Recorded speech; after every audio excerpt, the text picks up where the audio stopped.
श्रीगणेशाय नमः। अथ श्री पंचमुखी वीर हनुमत् कवच विनियोगः। ओम अस्य श्री पंचमुखी वीर हनुमत् कवच स्तोत्र महामन्त्रस्य ब्रह्मा ऋषिः गायत्री छन्दः पंचमुख्यन्तर्गतः श्रीरामरूपी परमात्मा देवता राम बीजं मम शक्तिः चन्द्रः इति कीलका पंचमुख्यन्तर्गत श्रीरामरूपी परमात्मा प्रसाद सिद्ध्यर्थे मम सर्वाभीष्ट सिद्ध्यर्थे जपे विनियोगः। ओम रांग अंगुष्ठाभ्याम नमः। ओम ह्रीं तर्जनीभ्याम नमः। ओम रूं मध्यमाभ्याम नमः। ओम रैं अनामिकाभ्याम नमः। ओम रौं कनिष्ठिकाभ्याम नमः। ओम रः करतलकरपृष्ठाभ्याम नमः। ओम राम हृदयाय नमः। ओम ह्रीं शिरसे स्वाहा। ओम रूं शिखायै वखट्। ओम रैं कवचाय होम। ओम रौं नेत्राभ्याम वखट्। ओम रः अस्त्राय फट्। भूर्भुवः स्वरोम ध्यानम्। वन्दे वानर नारसिंह खगराट् क्रोडाश्ववक्त्रान्वितं दिव्यालङ्करणं त्रिपञ्चनयनं देदीप्यमानं रुचा हस्ताब्जैरशिखेटपुस्तकसुधा कुम्भाकुशादीन्हलान् खट्वाङ्गं फणिभूरुहं दशभुजं सर्वारिदर्पापहम्। ईश्वर उवाच अथ ध्यानं प्रवक्ष्यामि शृणु सर्वाङ्गसुन्दरी यत्कृतं देवदेवेशि ध्यानं हनुमतः परं पञ्चवक्त्रं महाभीमं त्रिपञ्चनयनैर्युतं बाहुभिर्दशभिर्युक्तं सर्वकामार्थसिद्धिदं पूर्वं तु वानरं वक्त्रं कोटिसूर्यसमप्रभं दंष्ट्राकरालवदनं भ्रुकुटीकुटिलेक्षणम् अन्यत्तु दक्षिणं वक्त्रं नारसिंहं महाद्भुतम् अत्युग्रतेजोज्वलितं भीषणं भयनाशनं पश्चिमं गारुडं वक्त्रं वज्रकुण्डं महाबलं सर्वनागप्रशमनं विषभूतादिकृन्तनम् उत्तरं शौकरं वक्त्रं कृष्णं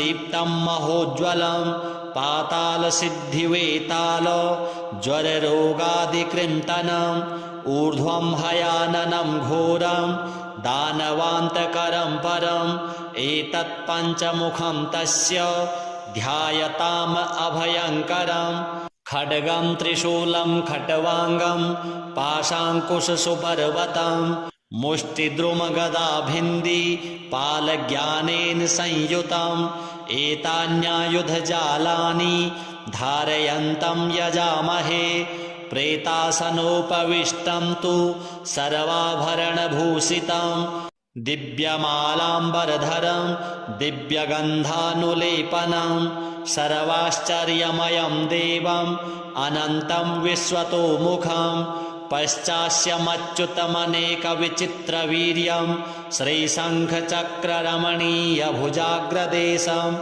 पीताम्बरं मुकुटकुण्डलनूपुराङ्गम् उद्योतितं कपिवरं हृदि भावयामि मर्कटेशमहोत्साह सर्वशोकविनाशक शत्रून् संहर मां रक्ष श्रियं दापय मे प्रभो हरिमर्कटमर्कटमन्त्रमिमं परिलिख्यति लिख्यति भूमितले यदि नश्यति नश्यति शत्रुकुलं यदि मुञ्चति मुञ्चति वामकरः। ओम श्री पंचमुख हनुमत कवच स्तोत्र महामंत्र पठनम करिष्ये। ॐ हरिमर्कटमहामर्कटाय ॐ वं वं वं वं वं वं फट् फे फे स्वाहा ॐ हरिमर्कटमहामर्कटाय ॐ घं घं घं घं घं घं फट् फे फे स्वाहा ॐ हरिमर्कटमहामर्कटाय ॐ खें खें खें खें खें खें फट् फे फे मारणाय स्वाहा ॐ हरिमर्कटमर्कटाय ॐ ठं ठं ठं ठं ठं ठं फट् फे फे स्तम्भनाय स्वाहा ॐ हरिमर्कटमर्कटाय ॐ ॐ ॐ ॐ ॐ ॐ फट् फे फे आकर्षण सत्वकाय स्वाहा ॐ हरिमर्कटमर्कटमन्त्रमिदं परिलिख्यति लिख्यति भूमितले यदि नश्यति नश्यति वामकरे परिमुञ्चति मुञ्चति शृङ्खलिका ॐ नमो भगवते पञ्चवदनाय पूर्वे कपिमुखाय श्रीवीरहनुमते ॐ टं टं टं टं टं टं सकलशत्रुसंहाराय हुं फट् फे फे फे फे फे फे स्वाहा ॐ नमो भगवते श्रीपञ्चवदनाय दक्षिणे करालवदन श्रीनृसिंहमुखाय श्रीवीरहनुमते ॐ हं हं हं हं हं हं सकलभूतप्रेतदमनाय महाबलाय हुं फट् फे फे फे फे फे फे स्वाहा ॐ नमो भगवते पञ्चवदनाय पश्चिमे गरुडमुखाय श्रीवीरहनुमते ॐ मं मं मं मं मं मं महारुद्राय सकलरोगविषपरिहाराय हुं फट् फे फे फे फे फे फे स्वाहा ॐ नमो भगवते पञ्चवदनाय उत्तरे आदिवराहमुखाय श्रीवीरहनुमते ॐ लं लं लं लं लं लं लक्ष्मणप्राणदात्रे लङ्कापुरीदाहनाय सकलसम्पत्कराय पुत्रपौत्राद्यभिवृद्धिकराय ॐ नमः स्वाहा ॐ नमो भगवते पञ्चवदनाय ऊर्ध्वमुखस्थित हयग्रीवमुखाय श्रीवीरहनुमते ॐ रुं रुं रुं रुं रुं रुं रुद्रमूर्तये सकललोकवशीकराय वेदविद्यास्वरूपिणे ॐ नमः स्वाहा बीजमुद्राः प्रदर्शयेत् ॐ कं खं गं घं ङं चं छं जं झं यं टं ठं डं ढं अणं तं थं दं धं नं पं फं बं भं मं यं रं लं वं शं शं सं हं लं शं स्वाहा इति दिग्बन्धः ॐ नमो भगवते आञ्जनेयाय महाबलाय हुं फट् फे फे फे फे फे स्वाहा ॐ नमो भगवते श्रीवीरहनुमते प्रबलपराक्रमाय आक्रान्तदिङ्मण्डलाय शोभिताननाय धवलीकृतवज्रदेहाय जगच्चिन्तकाय रुद्रावताराय लङ्कापुरीदाहनाय उदधिलङ्घनाय सेतुबन्धनाय दशकण्ठशिरःक्रान्ताय सीताश्वासनाय अनन्तकोटिब्रह्माण्डनायकाय महाबलाय वायुपुत्राय अञ्जनादेवी गर्भसम्भूताय श्रीरामलक्ष्मणानन्दकराय कपिसैन्यप्रियकराय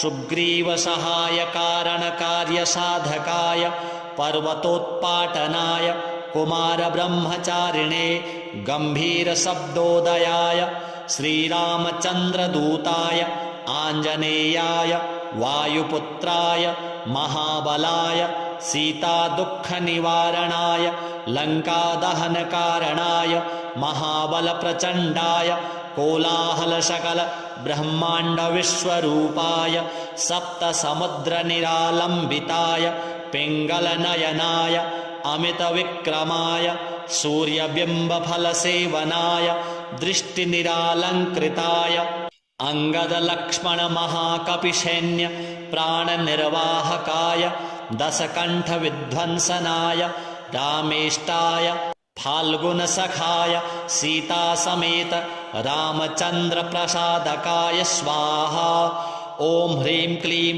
सर्वदुष्टग्रहनिवारणाय सर्वरोगज्वरोच्चाटनाय साकिनी डाकिनी विध्वंसनाय ॐ ह्रीं क्लीं हूं फट् फे फे स्वाहा।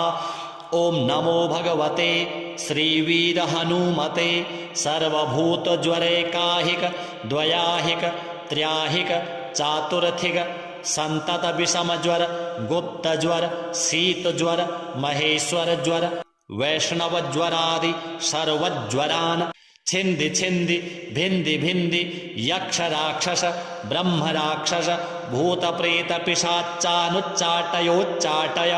ॐ श्रीं ह्रीं हूं फट् फे फे स्वाहा। ॐ नमो भगवते श्रीवीरहनुमते नमः। ॐ ह्रां ह्रीं ह्रूं ह्रैं ह्रं ह्रः आह आह अशै अशै एहि एहि। ॐ ॐ हों हों हों हों फट् फे फे स्वाहा। ॐ नमो भगवते पवनात्मजाय डाकिनी साकिनी मोहिनी निःशेष निरसनाय सर्वविषं निर्विषं कुरु कारय कारय हूं फट् फे फे स्वाहा। ॐ नमो भगवते श्रीवीरहनुमते सिंहशरवशार्दूल गण्डभेरुण्ड पुरुषमृगाणाम् ओषातिनिरसनाय क्रमनिरसनक्रमणं कुरु सर्वरोगान् निवारय निवारय आक्रोशय आक्रोशय शत्रून्मादय भयं छिन्दि छिन्दि छादय छादय मारय मारय शोषय शोषय मोहय मोहय ज्वालय ज्वालय प्रहारय प्रहारय मम सर्वरोगान् छेदय छेदय। ॐ ह्रीं हूं फट् फे फे स्वाहा। ॐ नमो भगवते श्रीवीरहनुमते सर्वरोग दुष्टग्रहानुच्चाटय उच्चाटय परबलानि क्षोभय क्षोभय मम सर्वकार्याणि साधय साधय शृङ्खलाबन्धनं मोक्षय मोक्षय कारागृहादिभ्यो मोचय मोचय शिरः शूलकर्ण शूलाक्षिशूल कुक्षिशूल पार्श्वशूलादि महारोगान् निवारय निवारय नागपाशानन्त वासुकी तक्षक कर्कोटक कालगुलीयक पद्म महापद्म कुमुदाचल चररात्रिचर दिवाचरादि सर्वविषं निर्विषं कुरु निर्विषं कुरु सर्वरोगनिवारणं कुरु सर्वराजसभामुखस्तम्भनं कुरु स्त्रीजनस्तम्भनं कुरु स्तम्भनं कुरु सर्वभय चोरभयाग्निभय प्रशमनं कुरु प्रशमनं कुरु सर्वनरयन्त्र परतन्त्र परविद्यां छेदय छेदय संत्रासय संत्रासय मम सर्वविद्यां प्रकटय प्रकटय पोषय पोषय सर्वारिष्टं क्षमय शमय सर्वशत्रून् संहारय संहारय सर्वरोग पिशाचबाधां निवारय निवारय। ॐ ह्रां ह्रीं ह्रूं ह्रीं फट् फे फे स्वाहा। ॐ नमो भगवते श्रीवीरहनुमते वरप्रसादकाय सर्वाभीष्टप्रदाय सकलसम्पत्कराय महारक्षकाय ॐ जं जं जं जं जं जं जगज्जीवनाय हूं फट् फे फे फे स्वाहा। य इदं कवचं नित्यं प्रपठेत् प्रयतो नरः एकवारं पठेत् नित्यं सर्वशत्रुविनाशनं द्विवारं तु पठेत् नित्यं पुत्रपौत्रप्रवर्धनं त्रिवारं यः पठेत् नित्यं सर्वसम्पत्करं शुभं चतुर्वारं पठेत् नित्यं सर्वरोगनिवारणं पञ्चवारं पठेत् नित्यं सर्वशत्रुवशीकरं षड्वारं तु पठेत् नित्यं सर्वदेववशीकरं सप्तवारं पठेत् नित्यं सर्वसौभाग्यदायकम् अष्टवारं पठेत् नित्यम् इष्टकामार्थसिद्धिदं नववारं सप्तकेन सर्वराज्यवशीकरं दशवारं च प्रजपेत् त्रैलोक्यज्ञानदर्शनम् एकादशं जपित्वा तु सर्वसिद्धिकरं नृणां त्रिसप्तनववारं च राजभोगं च सम्भवेत् द्विसप्तदशवारं तु त्रैलोक्यज्ञानदर्शनं दशैकवारं पठनात् इदं मन्त्रं त्रिसप्तकं स्वजनैस्तु समायुक्तैस्त्रैलोक्यविजयी भवेत् कवचस्मरणाद्देव महाफलमवाप्नुयात् चन्द्राभं चरणारविन्दयुगलं कौपीनमौञ्जीधरं नाभ्यां वैकटिसूत्रयुक्तवसनं यज्ञोपवीतं शुभं हस्ताभ्यामवलम्बिताञ्जलिपुटं हारावलिं कुण्डलं बिभ्रद्दीर्घशिखा प्रसन्नवदनं वन्द्याञ्जनेयं भजे श्रीहनुमतार्पणमस्तु। अथ ध्यानं प्रवक्ष्यामि शृणु सर्वाङ्गसुन्दरी यत्कृतं देवदेवेशि ध्यानं हनुमतः परं पञ्चवक्त्रं महाभीमं त्रिपञ्चनयनैर्युतं बाहुभिर्दशभिर्युक्तं सर्वकामार्थसिद्धिदं पूर्वं तु वानरं वक्त्रं कोटिसूर्यसमप्रभं दंष्ट्राकरालवदनं भ्रुकुटीकुटिलेक्षणम् अन्यत्तु दक्षिणं वक्त्रं नारसिंहं महाद्भुतम् अत्युग्रतेजोज्वलितं भीषणं भयनाशनं पश्चिमं गारुडं वक्त्रं वज्रकुण्डं महाबलं सर्वनागप्रशमनं विषभूतादिकृन्तनम् उत्तरं शौकरं वक्त्रं कृष्णं दीप्तं महोज्ज्वलं पातालसिद्धिवेताल ज्वररोगादिकृन्तनम् ऊर्ध्वं भयाननं घोरं दानवान्तकरं परम् एतत् पञ्चमुखं तस्य ध्यायताम् अभयङ्करं खड्गं त्रिशूलं खट्वाङ्गं पाशाङ्कुशसुपर्वतं मुष्टिद्रुमगदाभिन्दी पालज्ञानेन संयुतम् एतान्यायुधजालानि धारयन्तं यजामहे प्रेतासनोपविष्टं तु सर्वाभरणभूषितं दिव्यमालाम्बरधरं दिव्यगन्धानुलेपनं सर्वाश्चर्यमयं देवम् अनन्तं विश्वतोमुखं पश्चास्यमच्युतमनेकविचित्रवीर्यं श्रीशङ्खचक्ररमणीयभुजाग्रदेशं पीताम्बरं मुकुटकुण्डलनूपुराङ्गम्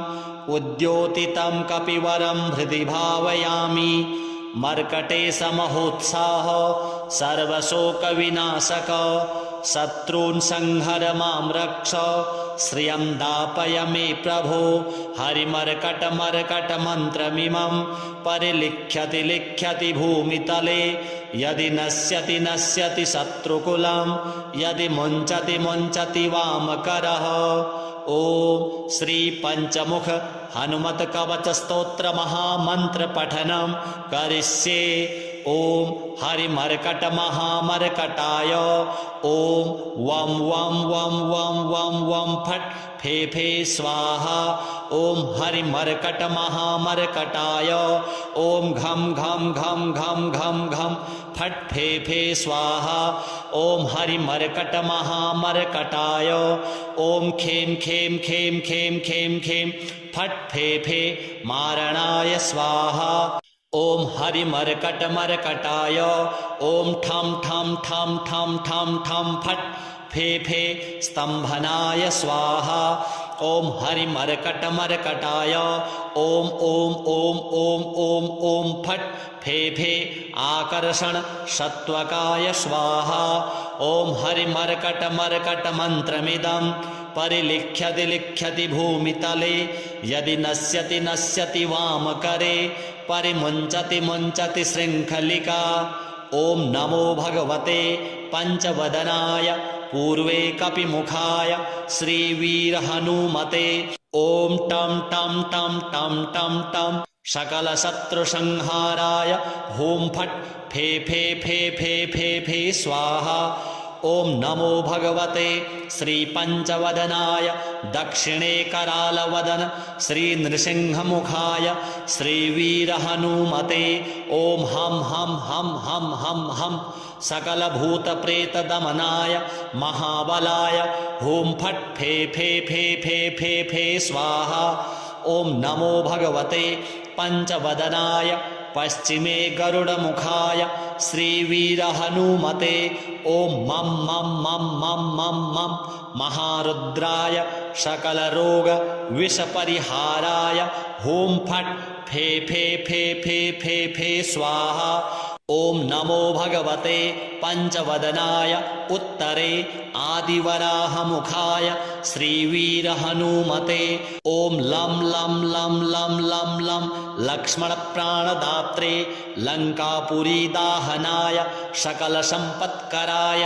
पुत्रपौत्राद्यभिवृद्धिकराय ॐ नमः स्वाहा ॐ नमो भगवते पञ्चवदनाय ऊर्ध्वमुखस्थित हयग्रीवमुखाय श्रीवीरहनुमते ॐ रुं रुं रुं रुं रुं रुं रुद्रमूर्तये सकललोकवशीकराय वेदविद्यास्वरूपिणे ॐ नमः स्वाहा बीजमुद्राः प्रदर्शयेत् ॐ कं खं गं घं ङं चं छं जं झं यं टं ठं डं ढं अणं तं थं दं धं नं पं फं बं भं मं यं रं लं वं शं शं सं हं लं शं स्वाहा इति दिग्बन्धः ॐ नमो भगवते आञ्जनेयाय महाबलाय हुं फट् फे फे फे फे फे स्वाहा ॐ नमो भगवते श्रीवीरहनुमते प्रबलपराक्रमाय आक्रान्तदिङ्मण्डलाय शोभिताननाय धवलीकृतवज्रदेहाय जगच्चिन्तकाय रुद्रावताराय लङ्कापुरीदाहनाय उदधिलङ्घनाय सेतुबन्धनाय दशकण्ठशिरःक्रान्ताय सीताश्वासनाय अनन्तकोटिब्रह्माण्डनायकाय महाबलाय वायुपुत्राय अञ्जनादेवी गर्भसम्भूताय श्रीरामलक्ष्मणानन्दकराय कपिसैन्यप्रियकराय सुग्रीवसहायकारणकार्यसाधकाय पर्वतोत्पाटनाय कुमारब्रह्मचारिणे गम्भीरशब्दोदयाय श्रीरामचन्द्रदूताय आञ्जनेयाय वायुपुत्राय महाबलाय सीतादुःखनिवारणाय लङ्कादहनकारणाय महाबलप्रचण्डाय कोलाहलसकल ब्रह्माण्डविश्वरूपाय सप्तसमुद्रनिरालम्बिताय पिङ्गलनयनाय अमितविक्रमाय सूर्यबिम्बफलसेवनाय दृष्टिनिरालङ्कृताय अङ्गदलक्ष्मणमहाकपिसैन्य प्राणनिर्वाहकाय दशकण्ठविध्वंसनाय रामेष्टाय फाल्गुनसखाय सीतासमेत रामचन्द्रप्रसादकाय स्वाहा ॐ ह्रीं क्लीं सर्वदुष्टग्रहनिवारणाय सर्वरोगज्वरोच्चाटनाय साकिनी डाकिनी विध्वंसनाय ॐ ह्रीं क्लीं हूं फट् फे फे स्वाहा ॐ नमो भगवते श्रीवीरहनुमते सर्वभूतज्वरैकाहिक द्वयाहिक त्र्याहिक चातुर्थिक सन्ततविषमज्वर गुप्तज्वर शीतज्वर महेश्वरज्वर वैष्णवज्वरादि सर्वज्वरान् छिन्दि छिन्दि भिन्दि भिन्दि यक्षराक्षस ब्रह्मराक्षस भूतप्रेतपिशाचानुच्चाटयोच्चाटय ॐ श्रीं ह्रीं हूं फट् फे फे स्वाहा ॐ नमो भगवते श्रीवीरहनुमते नमः ॐ ह्रां ह्रीं ह्रूं ह्रैं ह्रं ह्रः आह आह अशै अशै एहि एहि ॐ ॐ हों हों हों हों फट् फे फे स्वाहा ॐ नमो भगवते पवनात्मजाय डाकिनी शाकिनी मोहिनी निःशेष निरसनाय सर्वविषं निर्विषं कुरु कारय कारय हुं फट् फे फे स्वाहा। ॐ नमो भगवते श्रीवीर हनुमते सिंहशरभशार्दूल गण्डभेरुण्ड पुरुषमृगाणाम् ओषाति निरसनाय क्रम निरसन क्रमणं कुरु सर्वरोगान् निवारय निवारय आक्रोशय आक्रोशय शत्रून्मादय भयं छिन्दि छिन्दि छादय छादय मारय मारय शोषय शोषय मोहय मोहय ज्वालय ज्वालय प्रहारय प्रहारय मम सर्वरोगान् छेदय छेदय। ॐ ह्रीं हूं फट् फे फे स्वाहा।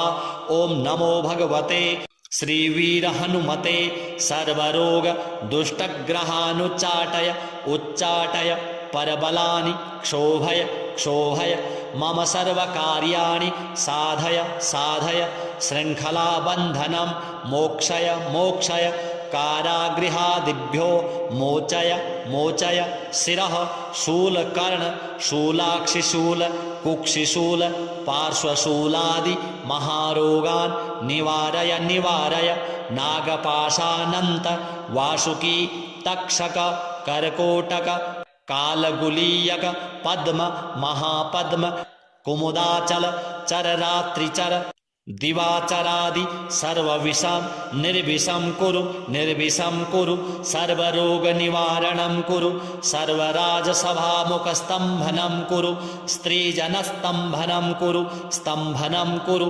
सर्वभय चोरभयाग्निभय प्रशमनं कुरु प्रशमनं कुरु सर्वनरयन्त्रपरतन्त्र परविद्यां छेदय छेदय सन्त्रासय सन्त्रासय मम सर्वविद्यां प्रकटय प्रकटय पोषय पोषय सर्वारिष्टं क्षमय शमय सर्वशत्रून् संहारय संहारय सर्वरोग पिशाचबाधां निवारय निवारय।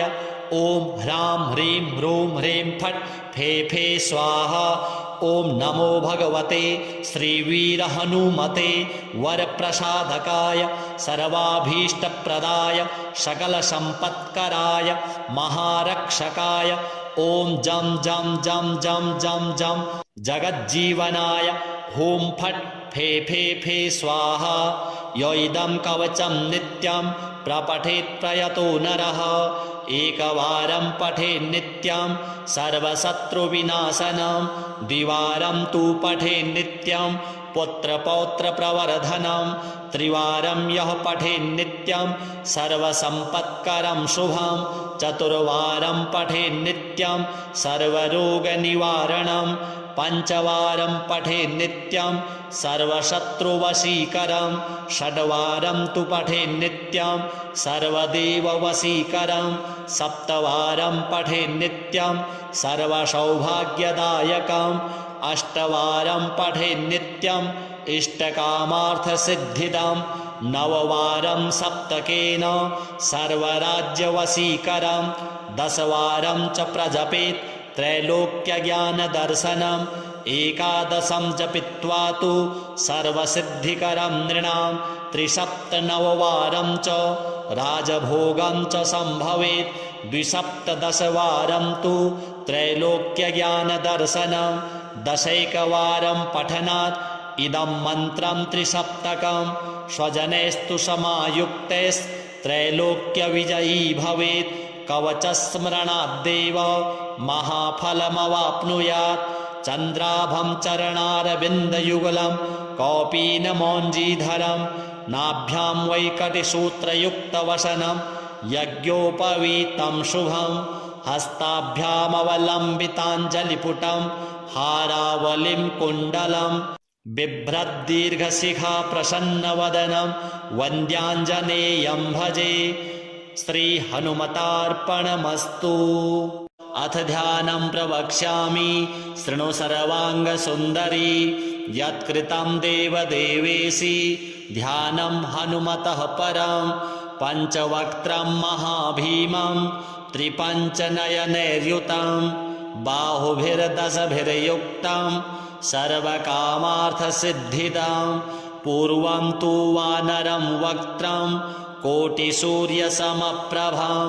दंष्ट्राकरालवदनं भ्रुकुटीकुटिलेक्षणम् अन्यत्तु दक्षिणं वक्त्रं नारसिंहं महाद्भुतम् अत्युग्रतेजोज्वलितं भीषणं भयनाशनं पश्चिमं गारुडं वक्त्रं वज्रकुण्डं महाबलं सर्वनागप्रशमनं विषभूतादिकृन्तनम् उत्तरं शौकरं वक्त्रं कृष्णं दीप्तं महोज्ज्वलं पातालसिद्धिवेताल ज्वररोगादिकृन्तनम् ऊर्ध्वं हयाननं घोरं दानवान्तकरं परम् एतत् पञ्चमुखं तस्य ध्यायताम् अभयङ्करम् खड्गं त्रिशूलं खट्वाङ्गं पाशाङ्कुशसुपर्वतं मुष्टिद्रुमगदाभिन्दी पालज्ञानेन संयुतम् एतान्यायुधजालानि धारयन्तं यजामहे प्रेतासनोपविष्टं तु सर्वाभरणभूषितं दिव्यमालाम्बरधरं दिव्यगन्धानुलेपनं सर्वाश्चर्यमयं देवम् अनन्तं विश्वतोमुखं पश्चास्यमच्युतमनेकविचित्रवीर्यं श्रीशङ्खचक्ररमणीयभुजाग्रदेशं पीताम्बरं मुकुटकुण्डलनूपुराङ्गम् उद्योतितं कपिवरं हृदि भावयामि मर्कटेशमहोत्साह सर्वशोकविनाशक शत्रून् संहर मां रक्ष श्रियं दापय मे प्रभो हरिमर्कटमर्कटमन्त्रमिमं परिलिख्यति लिख्यति भूमितले यदि नश्यति नश्यति शत्रुकुलं यदि मुञ्चति मुञ्चति वामकरः ओम श्री पंचमुख हनुमत कवच स्तोत्र महामंत्र पठनम करिष्ये। ओम हरिमर्कट महामर्कटाय ओम वम वम वम वम वम वम फट फे फे स्वाहा। ओम हरिमर्कट महामर्कटाय ओम घम घम घम घम घम घम फट फे फे स्वाहा। ओम हरिमर्कट महामर्कटाय ओम खेम खेम खेम खेम खेम खेम फट फे फे मारणाय स्वाहा। ओम हरिमर्कट मर्कटाय ओम ठम ठम ठम ठम ठम ठम फट फे फे स्तंभनाय स्वाहा। ओम हरिमर्कट मर्कटाय ओम ओम ओम ओम ओम ओम फट फे फे आकर्षण सत्वकाय स्वाहा। ओम हरिमर्कट मर्कट मंत्रमिदं परिलिख्यति लिख्यति भूमितले यदि नश्यति नश्यति वामकरे परिमुञ्चति मुञ्चति शृङ्खलिका। ओम नमो भगवते पंचवदनाय पूर्वे कपिमुखाय श्रीवीरहनुमते। ओम टम टम टम टम टम टम सकलशत्रुसंहाराय हूं फट फे फे फे फे फे फे स्वाहा। ओम नमो भगवते श्री पंचवदनाय दक्षिणे करालवदन श्री नृसिंहमुखाय श्रीवीरहनुमते। ओम हम हम हम हम हम हम सकलभूतप्रेतदमनाय महाबलाय हूं फट फे फे फे फे फे फे स्वाहा। ओम नमो भगवते पंचवदनाय पश्चिमे गरुडमुखाय श्रीवीरहनुमते। ओम मम मम मम मम मम मम महारुद्राय सकलरोग विषपरिहाराय हूं फट फे फे फे फे फे फे स्वाहा। ओम नमो भगवते पंचवदनाय उत्तरे आदिवराहमुखाय श्रीवीरहनुमते। ओम लं लं लं लं लं लं लक्ष्मणप्राणदात्रे लङ्कापुरीदाहनाय सकलसम्पत्कराय पुत्रपौत्राद्यभिवृद्धिकराय ओम नमः स्वाहा। ओम नमो भगवते पंचवदनाय ऊर्ध्वमुखस्थित हयग्रीवमुखाय श्रीवीरहनुमते। ओम रुम रुम रुम रुम रुम रुम रुद्रमूर्तये सकललोकवशीकराय वेदविद्यास्वरूपिणे ॐ नमः स्वाहा बीजमुद्राः प्रदर्शयेत् ॐ कं खं गं घं ङं चं छं जं झं यं टं ठं डं ढं अणं तं थं दं धं नं पं फं बं भं मं यं रं लं वं शं शं सं हं लं शं स्वाहा इति दिग्बन्धः। ॐ नमो भगवते आञ्जनेयाय महाबलाय हुं फट् फे फे फे फे फे स्वाहा। ॐ नमो भगवते श्रीवीरहनुमते प्रबलपराक्रमाय आक्रान्तदिङ्मण्डलाय शोभिताननाय धवलीकृतवज्रदेहाय जगच्चिन्तकाय रुद्रावताराय लङ्कापुरीदाहनाय उदधिलङ्घनाय सेतुबन्धनाय दशकण्ठशिरः क्रान्ताय सीताश्वासनाय अनन्तकोटिब्रह्माण्डनायकाय महाबलाय वायुपुत्राय अञ्जनादेवी गर्भसम्भूताय श्रीरामलक्ष्मणानन्दकराय कपिसैन्यप्रियकराय सुग्रीवसहायकारणकार्यसाधकाय पर्वतोत्पाटनाय कुमारब्रह्मचारिणे गम्भीरशब्दोदयाय श्रीरामचन्द्रदूताय आञ्जनेयाय वायुपुत्राय महाबलाय सीतादुःखनिवारणाय लङ्कादहनकारणाय महाबलप्रचण्डाय कोलाहलसकल ब्रह्माण्डविश्वरूपाय सप्तसमुद्रनिरालम्बिताय पिङ्गलनयनाय अमितविक्रमाय सूर्यबिम्बफलसेवनाय दृष्टिनिरालङ्कृताय अङ्गदलक्ष्मणमहाकपिसैन्य प्राणनिर्वाहकाय दशकण्ठविध्वंसनाय रामेष्टाय फाल्गुनसखाय सीतासमेत रामचन्द्रप्रसादकाय स्वाहा। ॐ ह्रीं क्लीं सर्वदुष्टग्रहनिवारणाय सर्वरोगज्वरोच्चाटनाय साकिनी डाकिनी विध्वंसनाय ॐ ह्रीं क्लीं हूं फट् फे फे स्वाहा। ॐ नमो भगवते श्रीवीरहनुमते सर्वभूतज्वरैकाहिक द्वयाहिक त्र्याहिक चातुर्थिक सन्ततविषमज्वर गुप्तज्वर शीतज्वर महेश्वरज्वर वैष्णवज्वरादि सर्वज्वरान् छिन्दि छिन्दि भिन्दि भिन्दि यक्षराक्षस ब्रह्मराक्षस भूतप्रेतपिशाचानुच्चाटयोच्चाटय। ॐ श्रीं ह्रीं हूं फट् फे फे स्वाहा। ॐ नमो भगवते श्रीवीरहनुमते नमः। ॐ ह्रां ह्रीं ह्रूं ह्रैं ह्रं ह्रः आह आह अशै अशै एहि एहि। ॐ ॐ हों हों हों हों फट् फे फे स्वाहा। ॐ नमो भगवते पवनात्मजाय डाकिनी शाकिनी मोहिनी निःशेष निरसनाय सर्वविषं निर्विषं कुरु कारय कारय हुं फट् फे फे स्वाहा। ॐ नमो भगवते श्रीवीरहनुमते सिंहशरवशार्दूल गण्डभेरुण्ड पुरुषमृगाणाम् ओषातिनिरसनाय क्रमनिरसनक्रमणं कुरु सर्वरोगान् निवारय निवारय आक्रोशय आक्रोशय शत्रून्मादय भयं छिन्दि छिन्दि छादय छादय मारय मारय शोषय शोषय मोहय मोहय ज्वालय ज्वालय प्रहारय प्रहारय मम सर्वरोगान् छेदय छेदय। ॐ ह्रीं हूं फट् फे फे स्वाहा।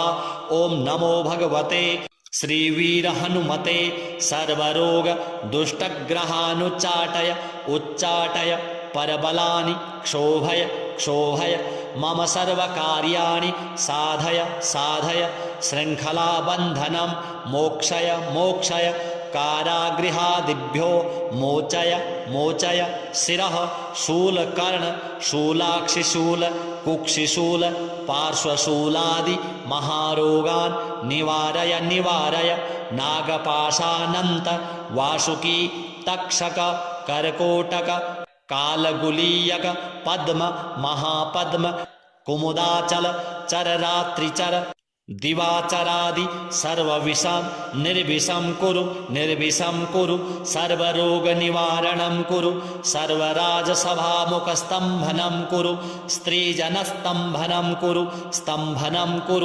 सर्वभय चोरभयाग्निभय प्रशमनं कुरु सर्वनरयन्त्रपरतन्त्र परविद्यां छेदय सन्त्रासय मम सर्वविद्यां प्रकटय पोषय सर्वारिष्टां क्षमय सर्वशत्रून् संहारय सर्वरोग पिशाचबाधां निवारय ॐ ह्रां ह्रीं ह्रूं ह्रीं फट् फे फे स्वाहा। ॐ नमो भगवते श्रीवीरहनुमते वरप्रसादकाय सर्वाभीष्टप्रदाय सकलसम्पत्कराय महारक्षकाय ॐ जं जं जं जं जं जं जगज्जीवनाय हुं फट् फे फे फे स्वाहा। य इदं कवचं नित्यं प्रपठेत् प्रयतो नरः एकवारं पठेत् नित्यं सर्वशत्रुविनाशनं द्विवारं तु पठेत् नित्यं पुत्रपौत्रप्रवर्धनं त्रिवारं यः पठेत् नित्यं सर्वसम्पत्करं शुभं चतुर्वारं पठेत् नित्यं सर्वरोगनिवारणं पञ्चवारं पठेत् नित्यं सर्वशत्रुवशीकरं षड्वारं तु पठेत् नित्यं सर्वदेववशीकरं सप्तवारं पठेत् नित्यं सर्वसौभाग्यदायकम् अष्टवारं पठेत् नित्यं इष्टकामार्थसिद्धिदं नववारं सप्तकेन सर्वराज्यवशीकरं दशवारं च प्रजपेत् त्रैलोक्यज्ञानदर्शनम् एकादशं जपित्वा तु सर्वसिद्धिकरं नृणां त्रिसप्तनववारं च राजभोगं च सम्भवेत् द्विसप्तदशवारं तु त्रैलोक्यज्ञानदर्शनं दशैकवारं पठनात् इदं मन्त्रं त्रिसप्तकं स्वजनैस्तु समायुक्तैस्त्रैलोक्यविजयी भवेत् कवचस्मरणाद्देव महाफलमवाप्नुयात् चन्द्राभं चरणारविन्दयुगलं कौपीनमौञ्जीधरं नाभ्यां वैकटिसूत्रयुक्तवसनं यज्ञोपवीतं शुभं हस्ताभ्यामवलम्बिताञ्जलिपुटं हारावलिं कुण्डलं बिभ्रद्दीर्घशिखा प्रसन्नवदनं वन्द्याञ्जनेयं भजे। श्रीहनुमतार्पणमस्तु। अथ ध्यानं प्रवक्ष्यामि शृणु सर्वाङ्गसुन्दरी यत्कृतं देवदेवेशि ध्यानं हनुमतः परं पञ्चवक्त्रं महाभीमं त्रिपञ्चनयनैर्युतं बाहुभिर्दशभिर्युक्तं सर्वकामार्थसिद्धिदं पूर्वं तु वानरं वक्त्रं कोटिसूर्यसमप्रभं दंष्ट्राकरालवदनं भ्रुकुटीकुटिलेक्षणम् अन्यत्तु दक्षिणं वक्त्रं नारसिंहं महाद्भुतम् अत्युग्रतेजोज्वलितं भीषणं भयनाशनं पश्चिमं गारुडं वक्त्रं वज्रकुण्डं महाबलं सर्वनागप्रशमनं विषभूतादिकृन्तनम् उत्तरं शौकरं वक्त्रं कृष्णं दीप्तं महोज्ज्वलं पातालसिद्धिवेताल ज्वररोगादिकृन्तनम् ऊर्ध्वं हयाननं घोरं दानवान्तकरं परम् एतत् पञ्चमुखं तस्य ध्यायताम् अभयङ्करम् खड्गं त्रिशूलं खट्वाङ्गं पाशाङ्कुशसुपर्वतं मुष्टिद्रुमगदाभिन्दी पालज्ञानेन संयुतम् एतान्यायुधजालानि धारयन्तं यजामहे प्रेतासनोपविष्टं तु सर्वाभरणभूषितं दिव्यमालाम्बरधरं दिव्यगन्धानुलेपनं सर्वाश्चर्यमयं देवम् अनन्तं विश्वतोमुखं पश्चास्यमच्युतमनेकविचित्रवीर्यं श्रीशङ्खचक्ररमणीयभुजाग्रदेशं पीताम्बरं मुकुटकुण्डलनूपुराङ्गम् उद्योतितं कपिवरं हृदि भावयामि। मर्कटेशमहोत्साह सर्वशोकविनाशक शत्रून् संहर मां रक्ष श्रियं दापय मे प्रभो। हरिमर्कटमर्कटमन्त्रमिमं परिलिख्यति लिख्यति भूमितले यदि नश्यति नश्यति शत्रुकुलं यदि मुञ्चति मुञ्चति वामकरः। ओम श्री पंचमुख हनुमत कवच स्तोत्र महामंत्र पठनम करिष्ये। ओम हरिमर्कट महामर्कटाय ओम वम वम वम वम वम वम फट फे फे स्वाहा। ओम हरिमर्कट महामर्कटाय ओम घम घम घम घम घम घम फट फे फे स्वाहा। ओम हरिमर्कट महामर्कटाय ओम खेम खेम खेम खेम खेम खेम फट फे फे मारणाय स्वाहा। ओम हरिमर्कटमर्कटाय ओम ठम ठम ठम ठम ठम ठम फट फे फे स्तंभनाय स्वाहा। ओम हरिमर्कटमर्कटाय ओम ओम ओम ओम ओम ओम फट फे फे आकर्षण सत्वकाय स्वाहा। ओम हरिमर्कटमर्कटमन्त्रमिदं परिलिख्यति लिख्यति भूमितले यदि नश्यति नश्यति वामकरे परिमुञ्चति मुञ्चति शृङ्खलिका। ओम नमो भगवते पंचवदनाय पूर्वे कपिमुखाय श्रीवीरहनुमते। ओम टम टम टम टम टम टम सकलशत्रुसंहाराय होम फट फे फे फे फे फे फे स्वाहा। ओम नमो भगवते श्री पंचवदनाय दक्षिणे करालवदन श्री नृसिंहमुखाय श्रीवीरहनुमते। ओम हम हम हम हम हम हम सकलभूतप्रेतदमनाय महाबलाय होम फट फे फे फे फे फे फे स्वाहा।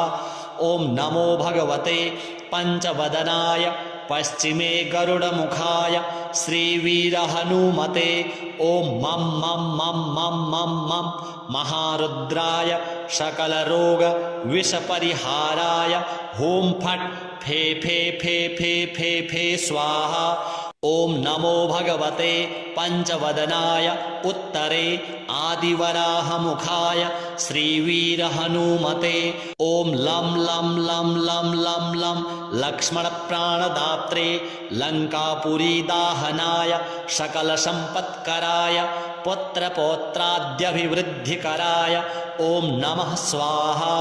ओम नमो भगवते पंचवदनाय ऊर्ध्वमुखस्थित हयग्रीवमुखाय श्रीवीरहनुमते। ओम रुम रुम रुम रुम रुम रुम रुद्रमूर्तये सकललोकवशीकराय वेदविद्यास्वरूपिणे ओम नमः स्वाहा। बीजमुद्राः प्रदर्शयेत्। ओम कं खं गं घं ङं चं छं जं झं यं टं ठं डं ढं अणं तं थं दं धं नं पं फं बं भं मं यं रं लं वं शं शं सं हं लं शं स्वाहा इति दिग्बन्धः। ओम नमो भगवते आञ्जनेयाय महाबलाय होम फट फे फे फे फे फे स्वाहा। ओम नमो भगवते श्रीवीरहनुमते प्रबलपराक्रमाय आक्रान्तदिङ्मण्डलाय शोभिताननाय धवलीकृतवज्रदेहाय जगच्चिन्तकाय रुद्रावताराय लङ्कापुरीदाहनाय उदधिलङ्घनाय सेतुबन्धनाय दशकण्ठशिरःक्रान्ताय सीताश्वासनाय अनन्तकोटिब्रह्माण्डनायकाय महाबलाय वायुपुत्राय अंजनादेवी गर्भसम्भूताय श्रीरामलक्ष्मणानन्दकराय कपिसैन्यप्रियकराय सुग्रीवसहायकारणकार्यसाधकाय पर्वतोत्पाटनाय कुमारब्रह्मचारिणे गम्भीरशब्दोदयाय श्रीरामचन्द्रदूताय आञ्जनेयाय वायुपुत्राय महाबलाय सीतादुःखनिवारणाय लङ्कादहनकारणाय महाबलप्रचण्डाय कोलाहलसकलब्रह्माण्डविश्वरूपाय सप्तसमुद्रनिरालम्बिताय पिङ्गलनयनाय अमितविक्रमाय सूर्यबिम्बफलसेवनाय दृष्टिनिरालङ्कृताय अङ्गदलक्ष्मणमहाकपिसैन्य प्राणनिर्वाहकाय दशकण्ठविध्वंसनाय रामेष्टाय फाल्गुनसखाय सीतासमेत रामचन्द्रप्रसादकाय स्वाहा। ॐ ह्रीं क्लीं सर्वदुष्टग्रहनिवारणाय सर्वरोगज्वरोच्चाटनाय साकिनी डाकिनी विध्वंसनाय ॐ ह्रीं क्लीं हूं फट् फे फे स्वाहा। ॐ नमो भगवते श्रीवीरहनुमते सर्वभूतज्वरैकाहिक द्वयाहिक त्र्याहिक चातुर्थिक सन्ततविषमज्वर गुप्तज्वर शीतज्वर महेश्वरज्वर वैष्णवज्वरादि सर्वज्वरान् छिन्दि छिन्दि भिन्दि भिन्दि यक्षराक्षस ब्रह्मराक्षस भूतप्रेतपिशाचानुच्चाटयोच्चाटय। ॐ श्रीं ह्रीं हूं फट् फे फे स्वाहा। ॐ नमो भगवते श्रीवीरहनुमते नमः। ॐ ह्रां ह्रीं ह्रूं ह्रैं ह्रं ह्रः आह आह अशै अशै एहि एहि। ॐ ॐ हों हों हों हों फट् फे फे स्वाहा।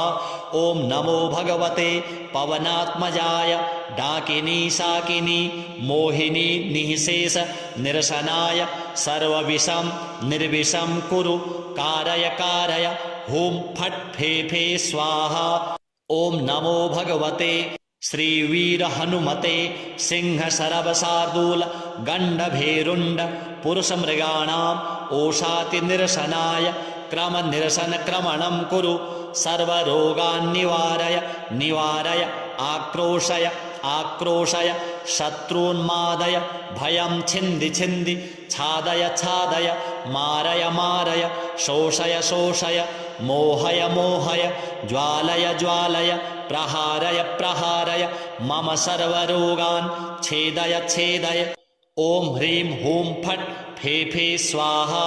ॐ नमो भगवते श्रीवीरहनुमते सर्वरोग दुष्टग्रहानुच्चाटय उच्चाटय परबलानि क्षोभय क्षोभय मम सर्वकार्याणि साधय साधय शृङ्खलाबन्धनं मोक्षय मोक्षय कारागृहादिभ्यो मोचय मोचय शिरः शूलकर्ण शूलाक्षिशूल कुक्षिशूल पार्श्वशूलादि महारोगान् निवारय निवारय नागपाशानन्त वासुकी तक्षक कर्कोटक कालगुलीयक पद्म महापद्म कुमुदाचल चररात्रिचर दिवाचरादि सर्वविषं निर्विषं कुरु निर्विषं कुरु सर्वरोगनिवारणं कुरु सर्वराजसभामुखस्तम्भनं कुरु स्त्रीजनस्तम्भनं कुरु स्तम्भनं कुरु सर्वभय चोरभयाग्निभय प्रशमनं कुरु प्रशमनं कुरु सर्वनरयन्त्रपरतन्त्र परविद्यां छेदय छेदय सन्त्रासय सन्त्रासय मम सर्वविद्यां प्रकटय प्रकटय पोषय पोषय सर्वारिष्टं क्षमय शमय सर्वशत्रून् संहारय संहारय सर्वरोग पिशाचबाधां निवारय निवारय। ॐ ह्रां ह्रीं ह्रूं ह्रीं फट् फे फे स्वाहा। ॐ नमो भगवते श्रीवीरहनुमते वरप्रसादकाय सर्वाभीष्टप्रदाय सकलसम्पत्कराय महारक्षकाय ॐ जं जं जं जं जं जं जगज्जीवनाय हुं फट् फे फे फे स्वाहा। य इदं कवचं नित्यं प्रपठेत् प्रयतो नरः एकवारं पठेत् नित्यं सर्वशत्रुविनाशनं द्विवारं तु पठेत् नित्यं पुत्रपौत्रप्रवर्धनं त्रिवारं यः पठेत् नित्यं सर्वसम्पत्करं शुभं चतुर्वारं पठेत् नित्यं सर्वरोगनिवारणं पञ्चवारं पठेन्नित्यं सर्वशत्रुवशीकरं षड्वारं तु पठेन्नित्यं सर्वदेववशीकरं सप्तवारं पठेन्नित्यं सर्वसौभाग्यदायकम् अष्टवारं पठेन्नित्यम् इष्टकामार्थसिद्धिदं नववारं सप्तकेन सर्वराज्यवशीकरं दशवारं च प्रजपेत् त्रैलोक्यज्ञानदर्शनम् एकादशं जपित्वा तु सर्वसिद्धिकरं नृणां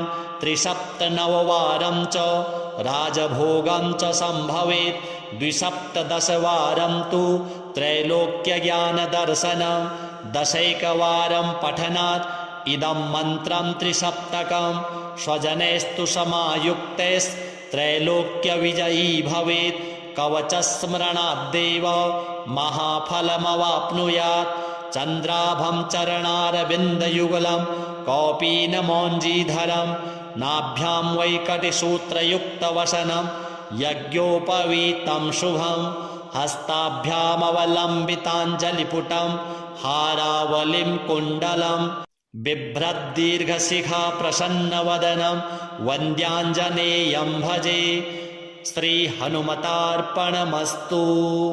अथ ध्यानं प्रवक्ष्यामि शृणु सर्वाङ्गसुन्दरी यत्कृतं देवदेवेशि ध्यानं हनुमतः परं पञ्चवक्त्रं महाभीमं त्रिपञ्चनयनैर्युतं बाहुभिर्दशभिर्युक्तं सर्वकामार्थसिद्धिदं पूर्वं तु वानरं वक्त्रं कोटिसूर्यसमप्रभं दंष्ट्राकरालवदनं भ्रुकुटीकुटिलेक्षणम् अन्यत्तु दक्षिणं वक्त्रं नारसिंहं महाद्भुतम् अत्युग्रतेजोज्वलितं भीषणं भयनाशनं पश्चिमं गारुडं वक्त्रं वज्रकुण्डं महाबलं सर्वनागप्रशमनं विषभूतादिकृन्तनम् उत्तरं शौकरं वक्त्रं कृष्णं दीप्तं महोज्ज्वलं पातालसिद्धिवेताल ज्वररोगादिकृन्तनम् ऊर्ध्वं हयाननं घोरं दानवान्तकरं परम् एतत्पञ्चमुखं तस्य ध्यायताम् अभयङ्करम् खड्गं त्रिशूलं खट्वाङ्गं पाशाङ्कुशसुपर्वतं मुष्टिद्रुमगदाभिन्दी पालज्ञानेन संयुतम् एतान्यायुधजालानि धारयन्तं यजामहे प्रेतासनोपविष्टं तु सर्वाभरणभूषितं दिव्यमालाम्बरधरं दिव्यगन्धानुलेपनं सर्वाश्चर्यमयं देवम् अनन्तं विश्वतोमुखं पश्चास्यमच्युतमनेकविचित्रवीर्यं श्रीशङ्खचक्ररमणीयभुजाग्रदेशं पीताम्बरं मुकुटकुण्डलनूपुराङ्गम् उद्योतितं कपिवरं हृदि भावयामि मर्कटेशमहोत्साह सर्वशोकविनाशक शत्रून् संहर मां रक्ष श्रियं दापय मे प्रभो हरिमर्कटमर्कटमन्त्रमिमं परिलिख्यति लिख्यति भूमितले यदि नश्यति नश्यति शत्रुकुलं यदि मुञ्चति मुञ्चति वामकरः। ओम श्री पंचमुख हनुमत कवच स्तोत्र महामंत्र पठनम करिष्ये। ओम हरिमर्कट महामर्कटाय ओम वम वम वम वम वम वम फट फे फे स्वाहा। ओम हरिमर्कट महामर्कटाय ओम घम घम घम घम घम घम फट फे फे स्वाहा। ओम हरिमर्कट महामर्कटाय ओम खेम खेम खेम खेम खेम खेम फट फे फे मारणाय स्वाहा। ओम हरिमर्कट मर्कटाय ओम ठम ठम ठम ठम ठम ठम फट फे फे स्तंभनाय स्वाहा। ओम हरिमर्कट मर्कटाय ओम ओम ओम ओम ओम ओम फट फे फे आकर्षण सत्वकाय स्वाहा। ओम हरिमर्कट मर्कट मंत्रमिदं परिलिख्यति लिख्यति भूमितले यदि नश्यति नश्यति वामकरे परिमुञ्चति मुञ्चति शृङ्खलिका ॐ नमो भगवते पञ्चवदनाय पूर्वे कपिमुखाय श्रीवीरहनुमते ॐ टं टं टं टं टं टं सकलशत्रुसंहाराय हुं फट् फे फे फे फे फे फे स्वाहा ॐ नमो भगवते श्रीपञ्चवदनाय दक्षिणे करालवदन श्रीनृसिंहमुखाय श्रीवीरहनुमते ॐ हं हं हं हं हं हं सकलभूतप्रेतदमनाय महाबलाय हुं फट् फे फे फे फे फे फे स्वाहा ॐ नमो भगवते पञ्चवदनाय पश्चिमे गरुडमुखाय श्रीवीरहनुमते ॐ मं मं मं मं मं मं महारुद्राय सकलरोगविषपरिहाराय हुं फट् फे फे फे फे फे फे स्वाहा ॐ नमो भगवते पञ्चवदनाय उत्तरे आदिवराहमुखाय श्रीवीरहनुमते ॐ लं लं लं लं लं लं लक्ष्मणप्राणदात्रे लङ्कापुरीदाहनाय सकलसम्पत्कराय पुत्रपौत्राद्यभिवृद्धिकराय ॐ नमः स्वाहा ॐ नमो भगवते पञ्चवदनाय ऊर्ध्वमुखस्थित हयग्रीवमुखाय श्रीवीरहनुमते ॐ रुं रुं रुं रुं रुं रुं रुद्रमूर्तये सकललोकवशीकराय वेदविद्यास्वरूपिणे ॐ नमः स्वाहा बीजमुद्राः प्रदर्शयेत् ॐ कं खं गं घं ङं चं छं जं झं यं टं ठं डं ढं अणं तं थं दं धं नं पं फं बं भं मं यं रं लं वं शं शं सं हं लं शं स्वाहा इति दिग्बन्धः ॐ नमो भगवते आञ्जनेयाय महाबलाय हुं फट् फे फे फे फे फे स्वाहा ॐ नमो भगवते श्रीवीरहनुमते प्रबलपराक्रमाय आक्रान्तदिङ्मण्डलाय शोभिताननाय धवलीकृतवज्रदेहाय जगच्चिन्तकाय रुद्रावताराय लङ्कापुरीदाहनाय उदधिलङ्घनाय सेतुबन्धनाय दशकण्ठशिरःक्रान्ताय सीताश्वासनाय अनन्तकोटिब्रह्माण्डनायकाय महाबलाय वायुपुत्राय अञ्जनादेवी गर्भसम्भूताय श्रीरामलक्ष्मणानन्दकराय कपिसैन्यप्रियकराय सुग्रीवसहायकारणकार्यसाधकाय पर्वतोत्पाटनाय कुमारब्रह्मचारिणे गम्भीरशब्दोदयाय श्रीरामचन्द्रदूताय आञ्जनेयाय वायुपुत्राय महाबलाय सीतादुःखनिवारणाय लङ्कादहनकारणाय महाबलप्रचण्डाय कोलाहलसकल ब्रह्माण्डविश्वरूपाय सप्तसमुद्रनिरालम्बिताय पिङ्गलनयनाय अमितविक्रमाय सूर्यबिम्बफलसेवनाय दृष्टिनिरालङ्कृताय अङ्गदलक्ष्मणमहाकपिसैन्य प्राणनिर्वाहकाय दशकण्ठविध्वंसनाय रामेष्टाय फाल्गुनसखाय सीतासमेत रामचन्द्रप्रसादकाय स्वाहा ॐ ह्रीं क्लीं सर्वदुष्टग्रहनिवारणाय सर्वरोगज्वरोच्चाटनाय साकिनी डाकिनी विध्वंसनाय ॐ ह्रीं क्लीं हूं फट् फे फे स्वाहा ॐ नमो भगवते श्रीवीरहनुमते सर्वभूतज्वरैकाहिक द्वयाहिक त्र्याहिक चातुर्थिक सन्ततविषमज्वर गुप्तज्वर शीतज्वर महेश्वरज्वर वैष्णवज्वरादि सर्वज्वरान् छिन्दि छिन्दि भिन्दि भिन्दि यक्षराक्षस ब्रह्मराक्षस भूतप्रेतपिशाचानुच्चाटयोच्चाटय ॐ श्रीं ह्रीं हूं फट् फे फे स्वाहा ॐ नमो भगवते श्रीवीरहनुमते नमः। ॐ ह्रां ह्रीं ह्रूं ह्रैं ह्रं ह्रः आह आह अशै अशै एहि एहि। ॐ ॐ हों हों हों हों फट् फे फे स्वाहा।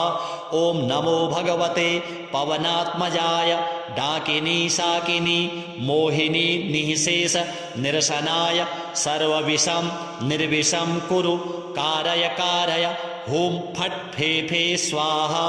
ॐ नमो भगवते श्रीवीरहनुमते सिंहशरवशार्दूल गण्डभेरुण्ड पुरुषमृगाणाम् ओषातिनिरसनाय क्रमनिरसनक्रमणं कुरु सर्वरोगान् निवारय निवारय आक्रोशय आक्रोशय शत्रून्मादय भयं छिन्दि छिन्दि छादय छादय मारय मारय शोषय शोषय मोहय मोहय ज्वालय ज्वालय प्रहारय प्रहारय मम सर्वरोगान् छेदय छेदय।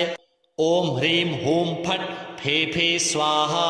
ॐ नमो भगवते श्रीवीरहनुमते सर्वरोग दुष्टग्रहानुच्चाटय उच्चाटय परबलानि क्षोभय क्षोभय मम सर्वकार्याणि साधय साधय शृङ्खलाबन्धनं मोक्षय मोक्षय कारागृहादिभ्यो मोचय मोचय शिरः शूलकर्ण शूलाक्षिशूल कुक्षिशूल पार्श्वशूलादि महारोगान् निवारय निवारय नागपाशानन्त वासुकी तक्षक कर्कोटक कालगुलीयक पद्म महापद्म कुमुदाचल चररात्रिचर दिवाचरादि सर्वविषं निर्विषं कुरु निर्विषं कुरु सर्वरोगनिवारणं कुरु सर्वराजसभामुखस्तम्भनं कुरु स्त्रीजनस्तम्भनं कुरु स्तम्भनं कुरु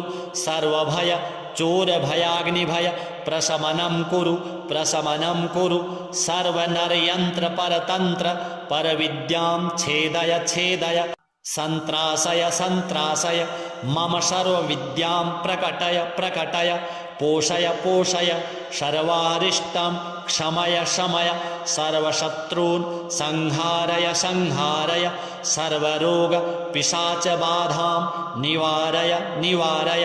ॐ ह्रां ह्रीं ह्रूं ह्रीं फट् फे फे स्वाहा।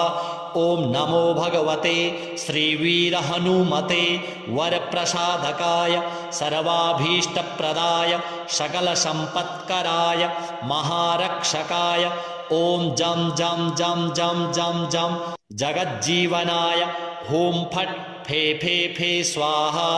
य इदं कवचं नित्यं प्रपठेत् प्रयतो नरः एकवारं पठेत् नित्यं सर्वशत्रुविनाशनं द्विवारं तु पठेत् नित्यं पुत्रपौत्रप्रवर्धनं त्रिवारं यः पठेत् नित्यं सर्वसम्पत्करं शुभं चतुर्वारं पठेत् नित्यं सर्वरोगनिवारणं पञ्चवारं पठेत् नित्यं सर्वशत्रुवशीकरं षड्वारं तु पठेत् नित्यं सर्वदेववशीकरं सप्तवारं पठेत् नित्यं सर्वसौभाग्यदायकम् अष्टवारं पठेत् नित्यम् इष्टकामार्थसिद्धिदं नववारं सप्तकेन सर्वराज्यवशीकरं दशवारं च प्रजपेत् त्रैलोक्यज्ञानदर्शनम् एकादशं जपित्वा तु सर्वसिद्धिकरं नृणां